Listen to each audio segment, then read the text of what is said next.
This is the most aggressive and comprehensive effort to confront a foreign virus in modern history. I proposed requirement for COVID vaccines, and the governor of that state calls it, quote, a tyrannical type move. This is the worst kind of politics. The future doesn't belong to the faint-hearted. It belongs to the brave.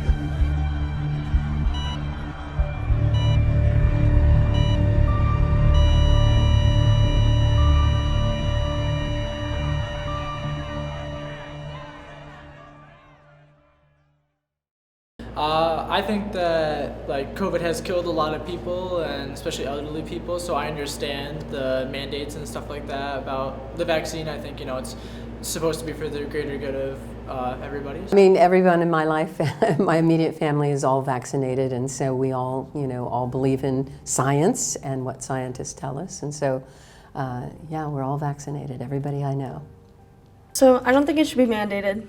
People in a free country should have the right to choose what they want to do with their medical decisions. I'm neither for or against. I think personally I'm for it, but in terms of my job title, you kind of have to put that aside during the job.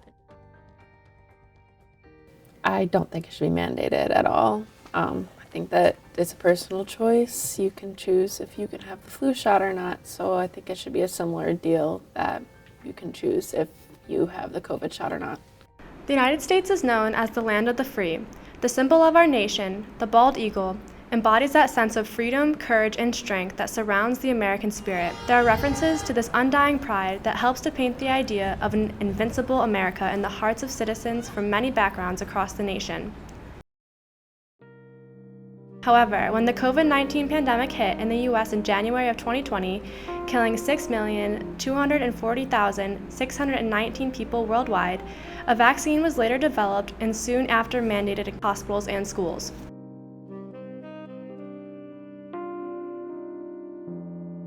Throughout New York State, it was mandated that college students enrolled in the fall 2021 semester received the Moderna, Pfizer, or Johnson & Johnson vaccine. If a student did not comply, they were unenrolled unless they were able to attain a medical or religious exemption or complete their major entirely online. Most of the campus community opted to get the COVID-19 vaccine. For some, this was an easy decision given their apparent trust in science and desire to protect those who were vulnerable. However, the decision to get vaccinated did not come as easily to everyone, and there are several circumstances surrounding this vaccine hesitancy. I would say the major two things that prompted me to get the vaccine personally is living with my grandparents. And my nana was like, you need to get the vaccine, it's gonna protect all of us, blah, blah, blah. And another one was also the college mandating it, because my education was super important to me. So I was willing to get the vaccine because I knew I needed to come here. But personally, I would have rather not had it if it wasn't if I wasn't pressured into it. But I think if it keeps everybody safe, then why not get the vaccine at that point? I think there's a lot of different groups of people that can be hurt when someone doesn't get vaccinated, and they spread the germs and spread COVID, obviously. But I really don't know if it should be mandated. I just think that everyone should get it, should want to get it. So I guess then, yeah, overall, probably, yeah, you should just get the vaccine. I don't know the statistics, but I think most people have probably gotten the vaccine by now. I don't know the statistics, I'm just guessing. But I do know some people who are very hardcore and adamant about I'm not getting the vaccine until somebody ties me down and makes me get it. So I think those people you're never going to change. I think that, yeah, I think it's gotten the majority of people. It has helped, so I think it probably is worth it. But there's always going to be some people that aren't going to bend to it. I think if it's for the safety of us, I think that they do have some degree of rights to what the government chooses to mandate. However, it is a very fine line between safety and gaining entire control or whatnot. Misinformation in the media and the polarization of the vaccine influenced how different groups of people responded to the mandate. Take a look at where SUNY Brockport students and faculty get their COVID-19 news.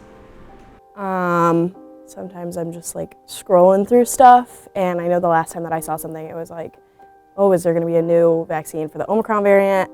I was just scrolling through like Facebook or something, but usually like what I'm supposed to be doing with the vaccine and whatever, my booster, whatever, it's the New York State website. So I always get my information from reliable sources, which is the New York Times, the Washington Post, National Public Radio, and those are my primary sources of news, and CNN. So I get most of my news from Fox or Newsmax. I also read the Daily Wire a lot as well. I don't know. I don't watch the news much at college because I'm just studying. So if I did, I would just turn on the news channel, I guess, on TV. Any of them. I'd like look at many sources, you know. I primarily look for COVID information on the CDC. I try to stray away from like political agendas and any type of news article, news outlet, because you don't know what's going to be biased and you don't know what's going to be accurate information. In an article by Cambry Ecker, managing editor of SUNY Brockport's campus newspaper, The Stylus, it was reported that students lied about their religious beliefs to avoid the vaccine. One student told The Stylus what led them to request a religious exemption. Quote, "I am religious, but I'm not religious to the point where it would force me not to get the vaccine. I just used the religious thing to get an exemption. I'm just sketched out about it and didn't like how they forced us to get it," the student said. Circumstances such as this imply that vaccine hesitancy is rooted in more than just religious or medical objections. Rather, a person's stance on the vaccine is often directly correlated to where they get their COVID-19 information. So I feel like Trump was like, oh my god, this vaccine is like the greatest accomplishment of humankind. And I feel like we didn't get much information about the vaccine from them either. They were just like, we're gonna get this out as fast as we can. But again, like the information that was coming out about like, you know, potential side effects or, you know, aborted fetal cells or whatever, I feel like we weren't getting it from that administration either. So my sister has diabetes, my sister has diabetes, my dad has some like heart problems, so I have 2 people out of 4, including myself in my immediate family that could be severely affected by COVID, and getting the vaccine made me feel safer being around them, like going to school and stuff. Like when we were able to get back in person, knowing that I could pick up anything even with a mask on, I felt better having the vaccine being around them. SUNY Brockport Assistant Professor of Public Relations, Sadia Chima, who also holds a doctorate in mass communication with a focus in public relations, says the PR surrounding the COVID-19 vaccine played a huge role in vaccine hesitancy and the polarized reactions to the mandate. The most important factor is understanding the publics and the kind of messages that work for them. I guess with the COVID-19 pandemic, if you really think about why people were not necessarily pro-vaccine, is because you don't necessarily develop messages that they understand, they comprehend. And then of course there is this history of racism in healthcare. So a lot of population has been at risk, has been treated differently at the hands of the government. So there is a lack of trust. So whenever there is a public health crisis, a lot of focus has to be in understanding who the audiences are, what they want, and what kind of message would work for them, and how can you establish that credibility. And I think because the governmental organizations have treated different populations a different way historically, especially when it comes to healthcare, it becomes very problematic to convince that population to take the vaccine. So I would say when it comes to communication, understanding your audiences, the type of audiences, being very wary of the background of those audiences.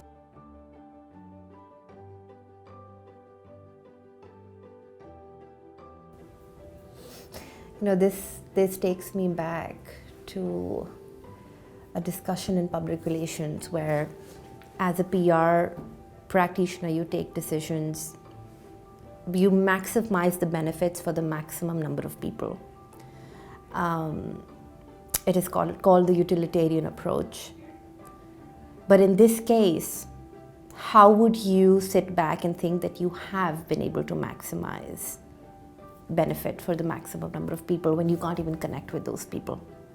So I feel like the discrepancy between having a greater good and at the individual level protecting yourself and the family, it depends on the value systems of people. You might have seen that a lot of people care about themselves, right? And a lot of people care about others. You can be self-oriented or you can be other-oriented.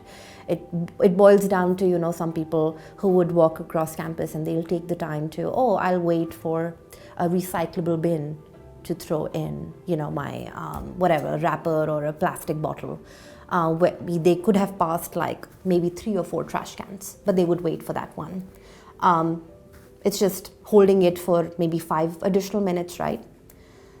When you tend to engage in an action that helps the environment, you're other-oriented. And every person, at least the way I know about this country, is that we are not trained in the same way, not conditioned in the same way. Other countries, there are laws where you are pretty much conditioned from the very beginning of your life that there are certain things that where you have to think about others, right? Environmental pollution, for that matter. You have to think about the impact of throwing, you know, a piece of wrapper onto the ground and moving on, right? Trashing a place.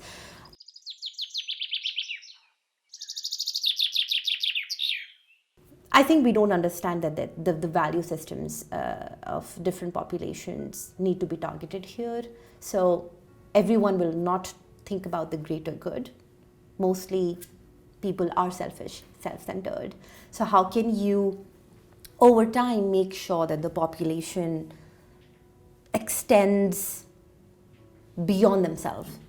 So I guess there is a lot of learning from this pandemic for the government to really think about what kind of value systems we need to inculcate in our populations. And I think that should be the next campaign, because we are pretty much nearing the end of COVID-19, right? We are seeing some waves, or we are seeing like different sort of versions, like the cold or the flu coming out. Pretty much it's going to stay like that now. We'll see waves, dips and peaks.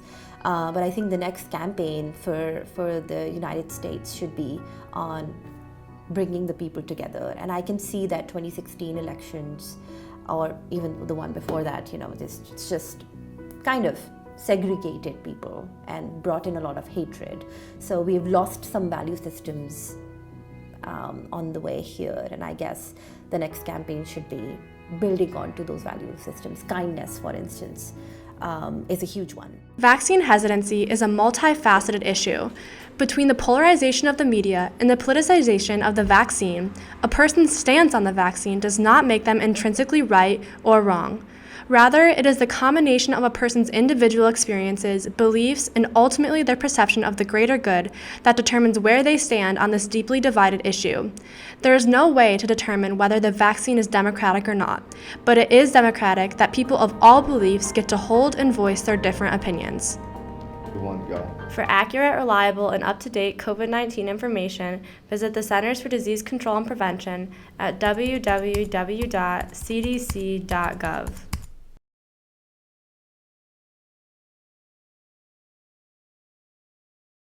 Say something. Hello.